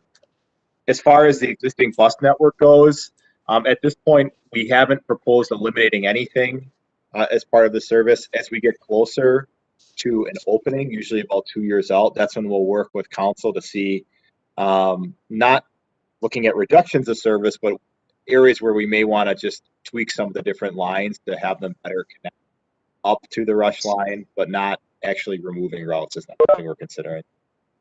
Which council are you going to be presenting? Because I'd like to be there. Would that be the rent? This is David. Carrie, that was a fantastic question. And it seems like you're actually a little bit ahead of the game here. We'll definitely have Andy and Jim or whoever from this rush line come back and engage with us before any final decisions are made. I would hope before any final decisions are made on the elimination of bus routes, because I know that there are a few members here right now that probably use those bus routes. But it is a good question. Chair Finley, I just have one quick comment for Andy, and I was wondering, is Cassie still working in their office? Cassie's still at the county. She's in the county manager's office. Oh, cool, awesome. So all right. And my question really quickly is, go ahead, when Heidi. you do some redesigning, can you be very clear? Because when they redesigned in the early 2000s, where we had to, in St. Paul, where to stand, I had to relearn how to use the buses because the person they hired was outside of Minnesota. So when you do the redesigning, think about Minnesota, think about everyday weather, think about everything you can think of when you're redesigning, even if you get rid of, even when you rebuild and everything, because I have to be able to understand how to get there and do it and go home and get there. So please, that's my number one pet peeve, because not only people with just walking ability problems, but processing too. Thank you. Great advice. Thank you. Thank you, Heidi. Thank you, Andy and Jim. We appreciate it, and we look forward to future updates. We are now going to move on to our legislative update from Brooke, who I think I saw in the room. Are you here, Brooke? I am here. Are you able to hear me? All right. Yes, at least I can. All right. We'll assume it's good then. First of all, Mr. Chair, committee members, thanks for having me back. Can we get a little louder, please? Get closer here. Thank you. There we go. All right. So just happy to be here to sort of provide an update from last month's update on the legislative session. Legislators just got back from their Easter Passover break on Tuesday, yesterday, and there are about 6 weeks remaining in the legislative session. They're required to adjourn by May 17th, which is, coming up pretty quickly here. Yesterday, between Monday and yesterday, there were literally dozens of omnibus bills that were released by House and Senate Finance Committees. And all of those omnibus budget bills have to be passed by those committees by Friday, April 9th, which is 2 days from now. So this is a pretty chaotic week of committee work, reviewing those bills, taking public testimony, working through amendments, and then needing to get those bills out of committee today, tomorrow, and for sure by Friday. So it's a lot of really quick work. For our part at the council, we are still reading through all these omnibus bills, trying to understand them. The council isn't just transportation, so we're looking at provisions that impact parks and our water activities, housing, public safety, judiciary. There's a lot of things in all these bills to go through. Just to remind you from my comments last time, the state is working with a budget surplus of about $1.6 billion, which was a huge swing from the previous budget forecast that projected a $1.4 billion deficit. So that change sort of impacted how the committees were thinking about doing their work previous to that update. Let's see. Again, this is something we touched last time. The governor's budget proposal would use some of the federal relief funds that Congress has approved to basically help us fill a structural budget deficit for this biennium and the next biennium. Just to put some numbers to that, the transportation structural position for the state fiscal year 20 and 21 would be a negative $243.6 million. In fiscal year 22 and 23, the deficit would be $160 million. So that's where those federal funds are being used to backfill those deficits. And those federal funds obviously are a great relief to the state in not having to figure out a way to address those structural deficits in this biennium and the next. Also included in the governor's budget and our initiative is reauthorization or new authorization for regional transit capital bonds for fleet replacement. This is legislative authorization for the council to issue bonds. The numbers are for 2021, 48.4 million, and for 2022, 50 million. That would let the council issue those bonds, and those bonds are really critical in providing a local match for federal funds for fleet replacement. And that fleet replacement applies to Metro Transit, but also Metro Mobility, the suburban transit providers, and Transit Link as well. So that's another, it's small in that it's only one paragraph in a budget bill, but it's really important for us to try to secure that authority. As I mentioned, the House and Senate transportation committees released their bills and walked through those yesterday.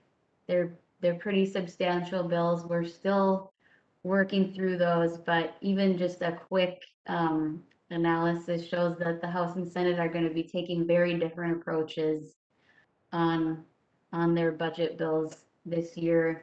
The House is proposing some new revenue for transportation, including a metro area sales tax for transit.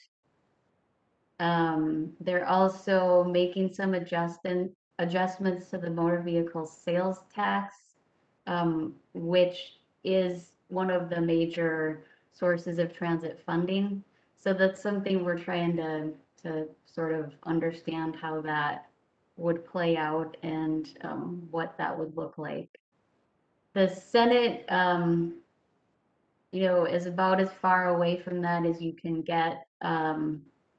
The Senate bill actually would reduce most of our general fund base for transportation and have us rely almost solely on those federal relief funds for the next, for this biennium and the next. So, between where the House and Senate are at, there's going to be a lot of work that needs to be done in the next less than 6 weeks until the end of the legislative session. As you can tell from my comments so far, the budget is sort of the big focus right now, but I'll just remind the committee that we do have a policy initiative that we're really hoping to get some traction with, and that is allowing the council to establish an administrative program for fare enforcement. And that would allow civilian personnel to issue an administrative citation for fare evasion instead of having sworn police officers issuing criminal citations for fare evasion, which pushes that into the court system. Those aren't generally, it's very rare for prosecutors to consider that worthy of the time and resources it takes to bring a criminal action to the court for not paying a $2 transit fare. We think we could create a fairer system so that this administrative citation would be more commensurate with, the behavior of not getting a ticket before you board a train or a BRT bus. And that would allow us to have more official personnel on trains and on buses to sort of help with people feeling secure and that there are eyes and ears on the train that are from Metro Transit. So that was kind of a lot. This is a week where everything's really in flux. Everybody's sort of scrambling to figure out what's in all these dozens of hundreds of pages of bills that the House and Senate committees are putting out. On Friday, the committees will have passed all of their bills, and then the next step is for the full House and Senate to pass their bills and come up with their budget proposals as a whole.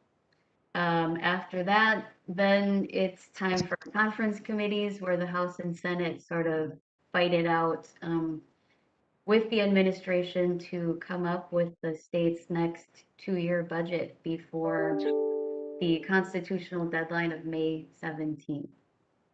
So just everything's pretty much up in the air right now, but I'm happy to try to answer questions if committee members have any. This is David Fenley. Thank you very much, Brooke. I'm sure that there are some questions. I'll get it kicked off here. Is it fair to say that in regards to both the budgetary points that you mentioned, the federal funds and the bonding requests. Is it fair to say that any citizen reaching out to their legislator to support that would be appreciated by the Met Council? Yeah, legislators are very responsive to hearing constituents reach out.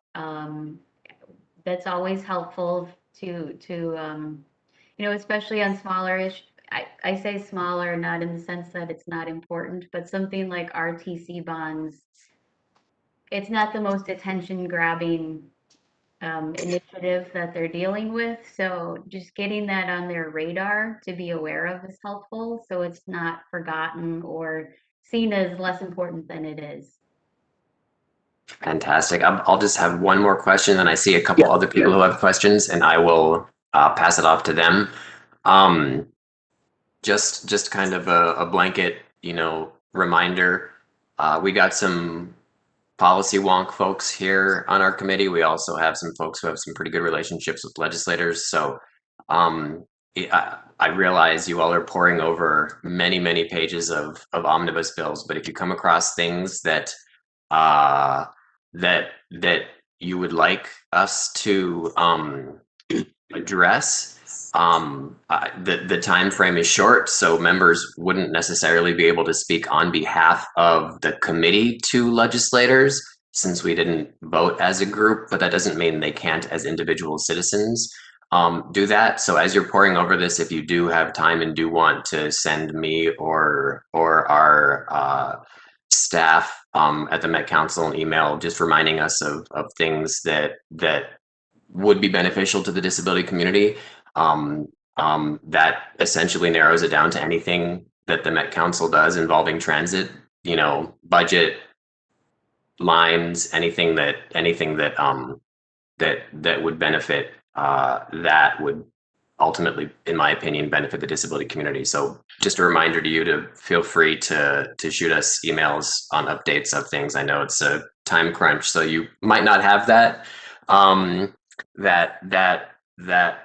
luxury. But I will pass it to, I think, John. Did you have something to say? And then Daryl. And quickly, I've developed solid relationships with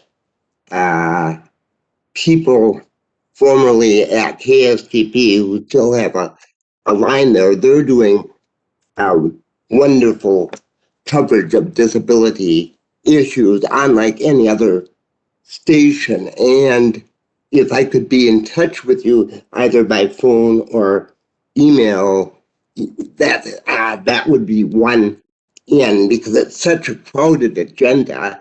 I don't know how you get coverage given George Floyd and COVID deaths and so forth. So thanks. Thank you for that. Yeah. And are you? Yeah. Okay. Go ahead. Daryl and then Patsy. Sorry about that, John. Are you done? Yeah. My comment to you, Brooke, was I really think that the detail that you gave this time was very informative. More importantly, I'm going to ask you a more particular question.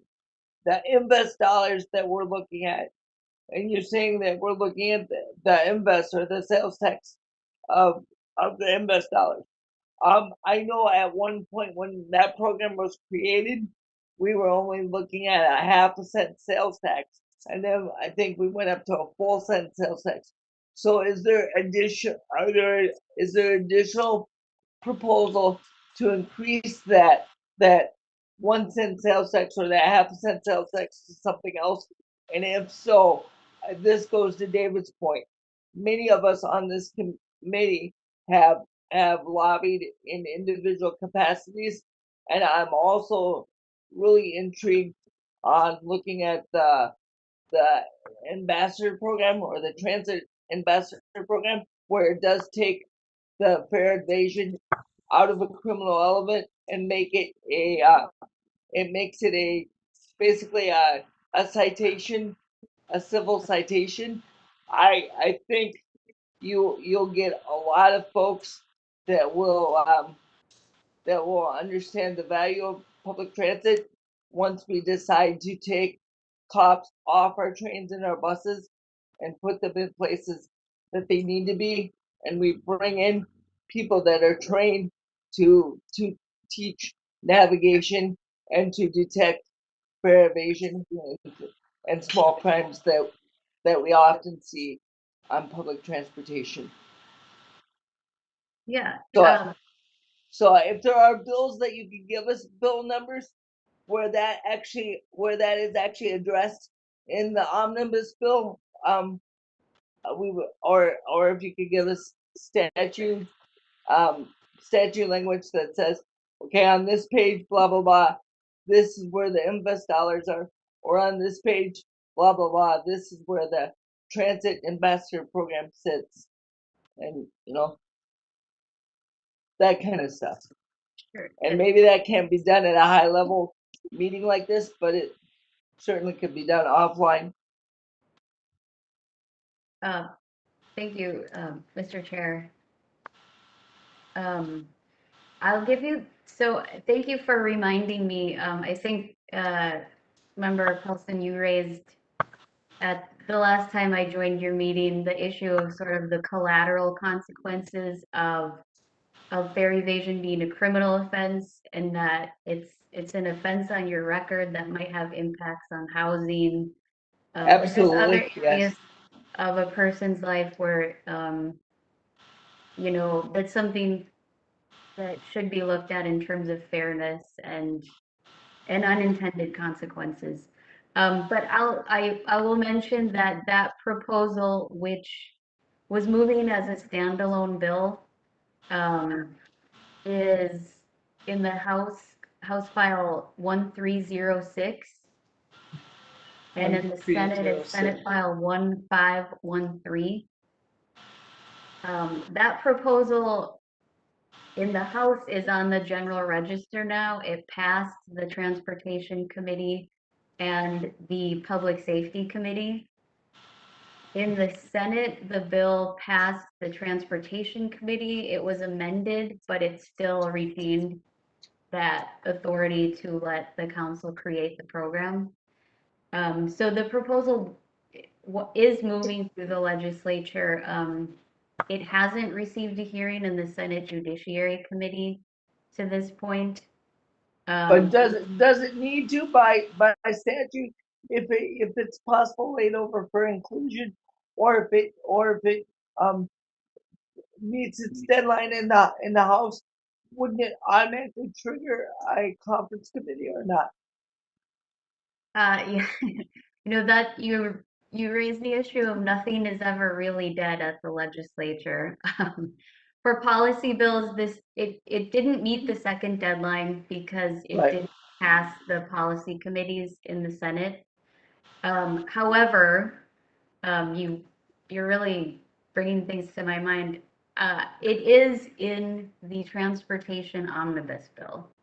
They Right. included the authorization in that bill. So to that extent, it is still in play. And as you said, it could be included in the final omnibus bill. There's a month of negotiations that are going to be kicked off next week. So we'll hope for the best there. David, I've got a question. Okay, just 1 second, Ken. I saw Patsy's hand up before. Do you still have a question, Patsy? And then we'll go to Ken. You're muted. Patsy, you're muted. Plus, I was going to ask, Brooke, what were those file numbers you just said? So this is the bill that would allow the administrative citation program, and the House file number is 1306. Representative Elkins is the chief author of that bill. And in the Senate, it is 1513, and Senator Dibble is the chief author of that bill. Okay. Okay. And Brooke, I don't know if you're aware of this. this is actually something that, because I myself have had a traumatic brain injury, one of the co-members of us that walk around there in purple, I've seen you previous years, in your group, yes. with a purple group. One of the ladies, some years back, was on the bus. She has a walker. While coming off the bus, because there was snow, her front wheels got caught. She went head over heel. One thing led to another. We're talking 6, 7 years later. Have you heard the bills about that were titled something like driver training on disabled? I believe I saw that the bill was introduced, but I don't recall a hearing in the House or Senate on that bill. Okay, for everybody, there was a House File 529 and a Senate File 1963 that was started by the Brain Injury Alliance, where it was to try to get better education. Maybe that sounds too harsh for the drivers, for just that simple reason that I said a lot of people here in our group would probably be very interested in, and that is making sure that the sidewalk in front of where the bus stops is clear. Because like I was telling Brooke, this lady happened to get off of the ramp, and there was a bunch of snow that was built up because something to do with the gas station plowing off their snow. The embankment came down. Anyhow, she got caught between the ramp and the snow, fell forward. Many years later now, still dealing with the results of it all.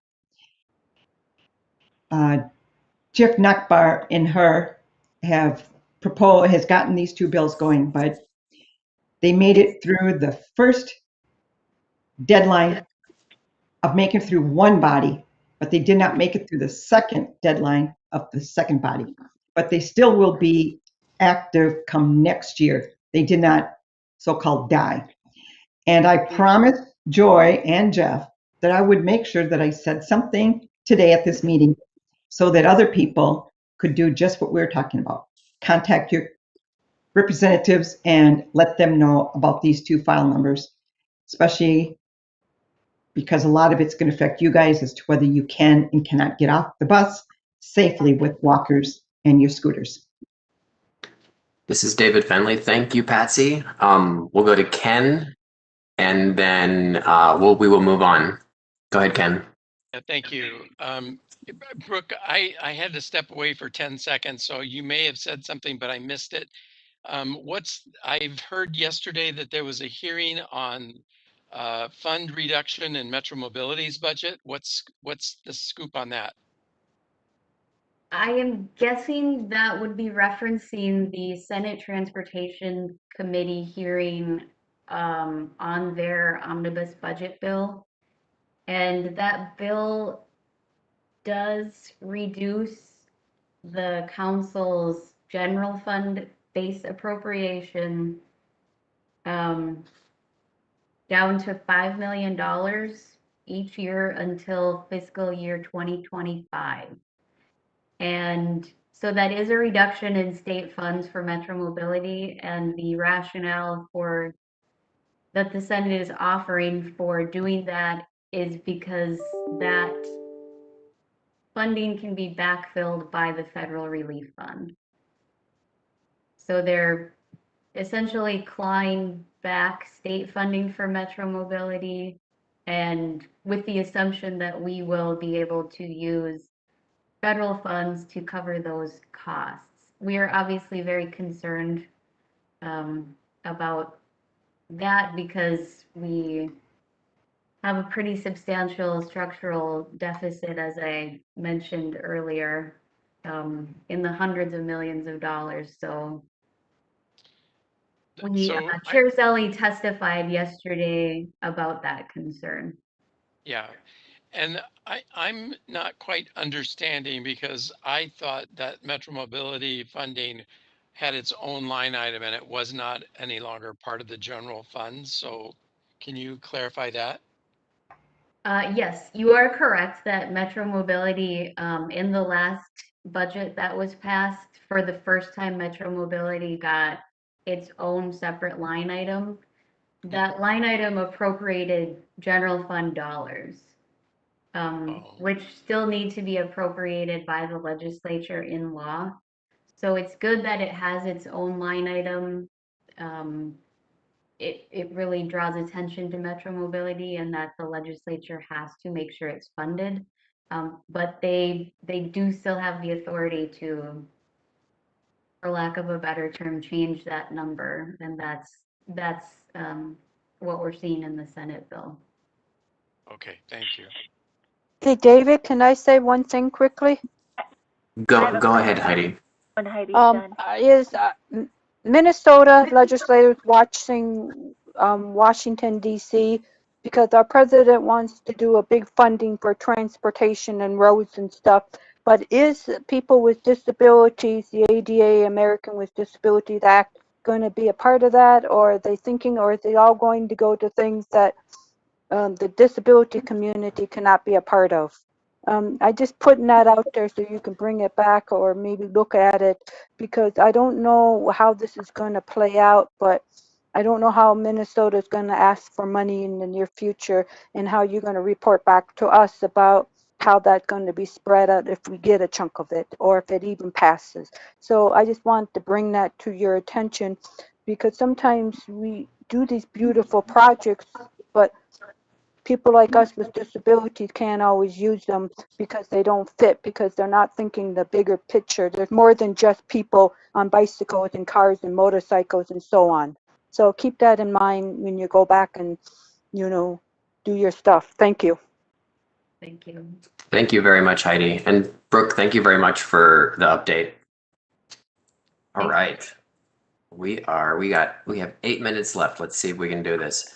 Ken, did you want to add on to the Blue Line update, or would you like to forego? No, I'll forego. All right.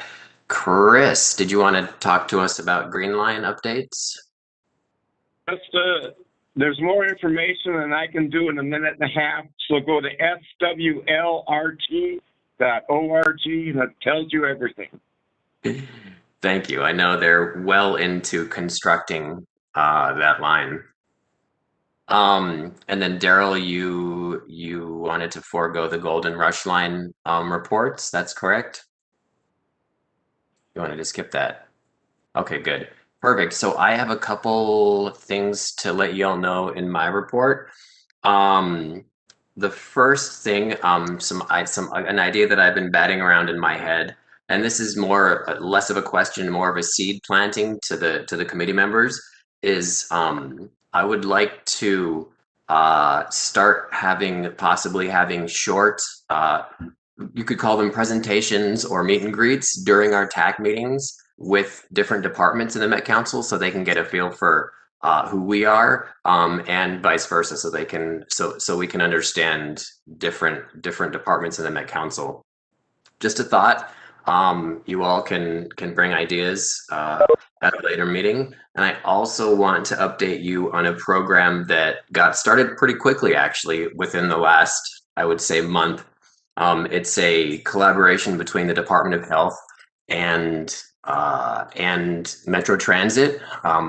What the Department of Health wants to do is do a mobile vaccine bus tour around the entire state. Metro Transit, from what I understand, is providing in kind the buses and then the drivers, and then MDH is going to staff it. They will be going all over the state, focusing on communities that might have missed or not have the same access to vaccines at vaccine locations. There is a group that's working with MDH specifically on accessibility, not on this topic exactly, but in general. And then this topic was brought to that group. I'm part of that group. We did tour the buses because they have to be retrofitted. They have to be used for something that's different than what they were designed for. The standards for fixed route buses are different than, say, the standards for a mobile vaccine site. So they're retrofitting the buses and addressing concerns that were raised. But that is something that was moving pretty fast over the last month, I'd say, and I wanted to update you all. But I hope to have that be an agenda item in May. But those are my updates for you all. And now we will go to public comment. I know we have at least one member of the public who wants to comment, and that is Nikki. You are more than welcome to go ahead, Nikki. Hey, Chair David Finley and TAC members and everybody else who's here. Good to see you virtually. I miss coming to the meetings once in a while. It's kind of a staple of the St. Paul area, I think, is the TAC meetings on the first Wednesday of the month. So it's weird. But I want to talk just briefly at you real quick about my thoughts. I'm just coming to you as myself personally. Obviously, I wear a lot of hats, but I've been concerned about the transportation issue. Thank you, David, for giving that update about what you did say that was going on. The issue that I feel that hasn't been addressed in the disability world, and I have personally brought it up multiple times in multiple situations, and I have not really gotten any real responses from people. All I hear is, oh, that's a good idea, but really, nobody has moved on it. And so what I want to say is, in the legislature, we have a House File 2113 and Section 2, Subdivision 4, Community Assistance. It says the bill states that someone will help arrange for and prepare to obtain a COVID-19 vaccine and support transportation limited members of the communities with transportation. And, I feel that legislation is really generic or general, and my thoughts and concerns around it and what I shared with the legislature is that if you are a person who takes Metro Mobility, there's going to be a lot of problems, and there already has been and already is, obviously, with taking Metro Mobility to get your vaccination. And so my thoughts are, has Metro Mobility been at the table speaking about these issues? Because I have not heard them. And I think that, I think personally, we need to look at this as a broad issue and understand that maybe some policy changes need to happen under Metro Mobility for folks with disabilities to be able to take Metro Mobility to get their vaccination. There needs to be some better coordination with timing and, anyways, I could discuss this further if anyone would like to with me. But I wanted to bring this to all of you because I know you guys are very concerned and engaged in transportation. And I think this is something that really hasn't been addressed enough, in my opinion. And I have tried to discuss this in my other hats and haven't gotten as far as I'd like to. So I'm coming to you as just a regular disability advocate saying, hey, we need to figure this out. Let's get together and figure this out. And I have tried to call multiple people and haven't really heard anything from Met Council about this. So I don't even know what their stance is on the bill, but it's an equity bill. It's a good bill. We need to support it. It's Jay Jong and I can't remember the other representative who wrote the bill, but it's a good bill. And, disabilities need to be included in equity at all levels. So let's do that together. Thanks for letting me have a moment of your time, and I can't wait to see you guys again. And gals and people. David, can I say something on what Nikki just said? Because I got my vaccine and saw exactly what Nikki's talking about. Thank you. Thank you. Just hold on one second. Heidi. So thank you very much, Nikki. The public comment and the member comment are not designed to be discussions, but member comment is right now. So we can have member comment. I'll give it just a couple minutes since we are at 2:30, but Heidi, would you like to make a member comment? And then Yeah. John. Nikki makes a good point because if Metro Mobility had the regular way they do rides, there was no way I probably would have been on time to get my shot in Egan, because that morning I saw tons of Metro Mobility coming and going and dropping off like one person to get their shot, at different times. So if it was the normal way where there's all these problems, we've been talking about for years, I think we would have a bigger problem. But Nikki brings up a good point because I thought about that. So I'm on Nikki's side of making sure in the future that, because I asked that and they said that they had special transportation for people like us, but I don't know where to go and where to see it. So I was lucky Metro Mobility could take me. So Nikki is right, and I wanted to bring that, and I wanted to tell you guys that because and I also saw staff bringing people with disabilities. So it's a system that's very broken in a way. If we didn't have Metro Mobility, I'd be screwed because none of my workers can take me. So I will hook up with Nikki, or Nikki can Facebook me or talk to me. Whatever she's got to do to get my attention, I will work with her.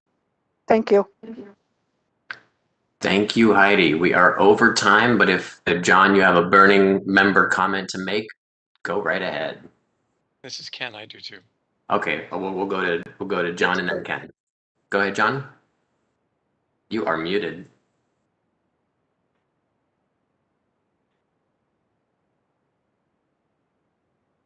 You are still muted, sir.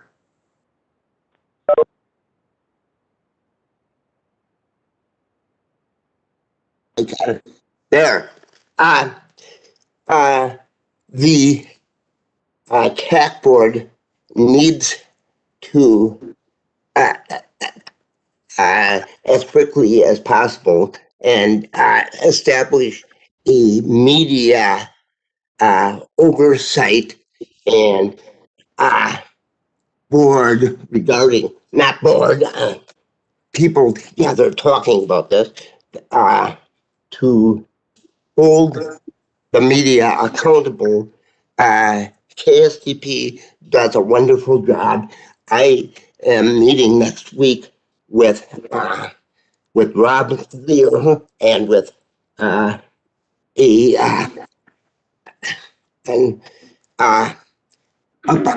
other nationwide people about establishing a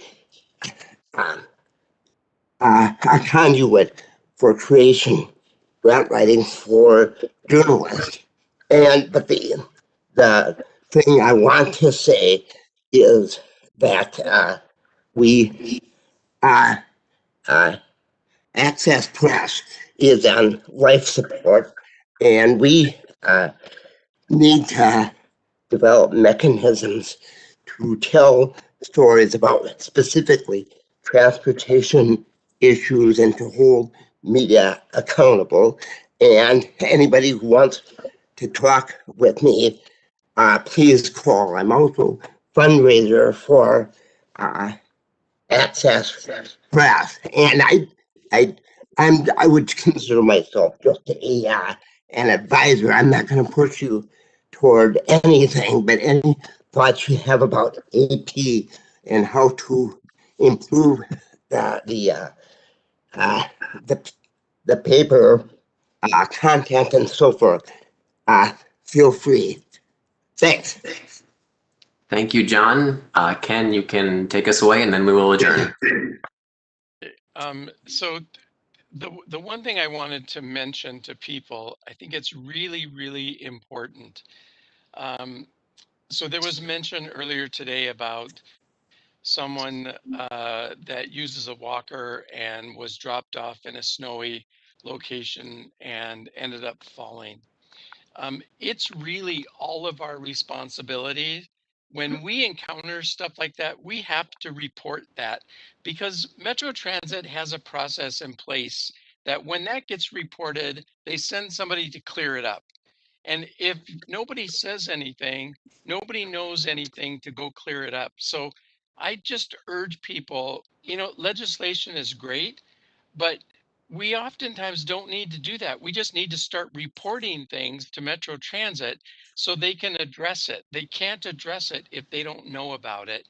And it's not just good enough that we put the responsibility on a driver. You would think that the driver training would include information so that the driver could report that kind of stuff, but they don't. So it's our responsibility when we encounter stuff that's not working or there's a barrier, we really have to report that. Otherwise, there's no way for Metro Transit to know something needs to be fixed. So I'm going to leave it at that. Thank you, Ken. With that, we will adjourn.